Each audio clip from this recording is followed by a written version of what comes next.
Assalamualaikum warahmatullahi wabarakatuh. Hello everyone, we are from group 8. We would like present and the present our material, and the title is Interpreting Test Course.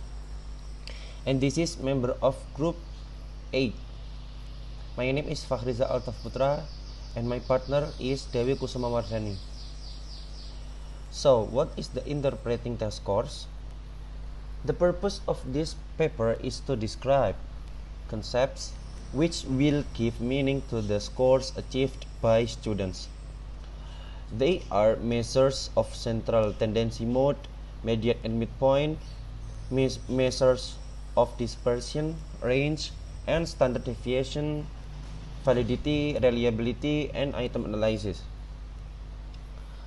So, what is the item analysis? Item analysis is a method that is used in education to evaluate test item.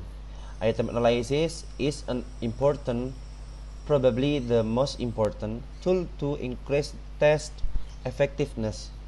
Each item contribution is analyzed and assessed. To write effective items, it is necessary to examine whether they are measuring the fact, idea, or concept for which they were intended.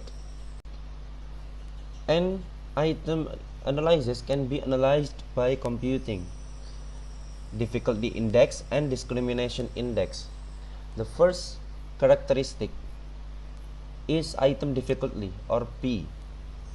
For items with one correct alternative worth a single point, the item difficulty is simply the percentage of students who answer an item correctly. In this case, it is also equal to the item mean. And this is a formula for item difficulty.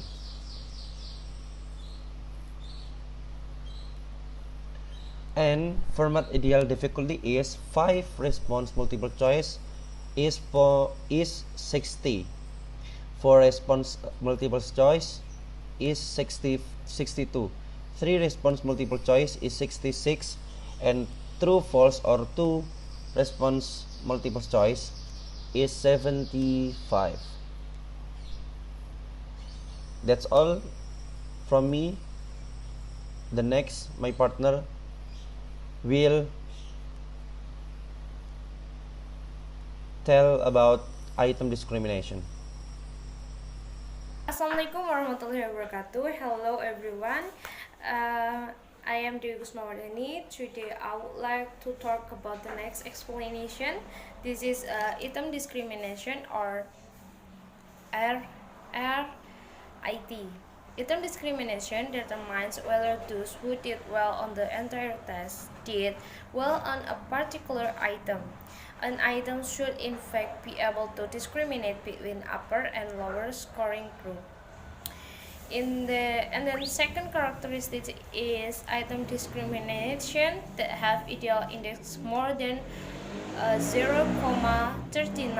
This is a talk some the Able and F. Isbell 1991. And then discrimination goes beyond determining the proportion of people who answer correctly and looks more specifically at who answer correctly. To compute discrimination index, the first thing we have to do is dividing test takers into two groups, upper group and lower group. And then this is the formula about discrimination index. This is D PU minus PI. D discrimination index, PU level difficulty of item X from the upper group, and then PI level difficulty of item X from lower group. PL, sorry. For example, 30 students are divided into two groups, 15 students in the lower group and then 15 others in the upper group. In the upper group, there are 12 students who answered item X correctly, whereas in the lower group, only 6 students who answered item X correctly. Discrimination index is answered. This is, and then 12 divided 15,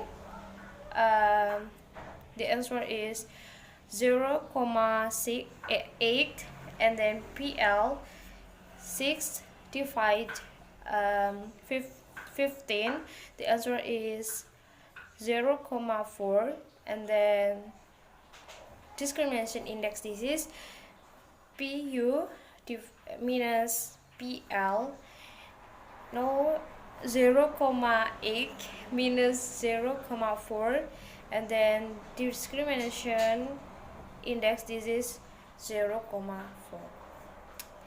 This is a discrimination index. And then the next is also referred as the point behavioral correlation, PBS, range from 0,00 to 1,0. And then the higher the value, the more discriminating the item. The next, a highly discriminating item indicates the student with high test score responded correctly, whereas students with low test scores responded incorrectly.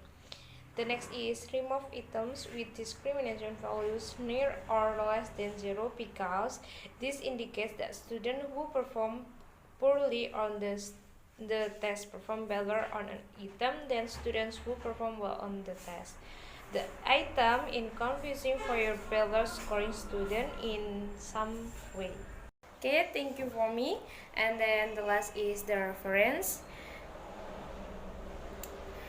And then the last I say, wassalamualaikum warahmatullahi wabarakatuh. Thank you.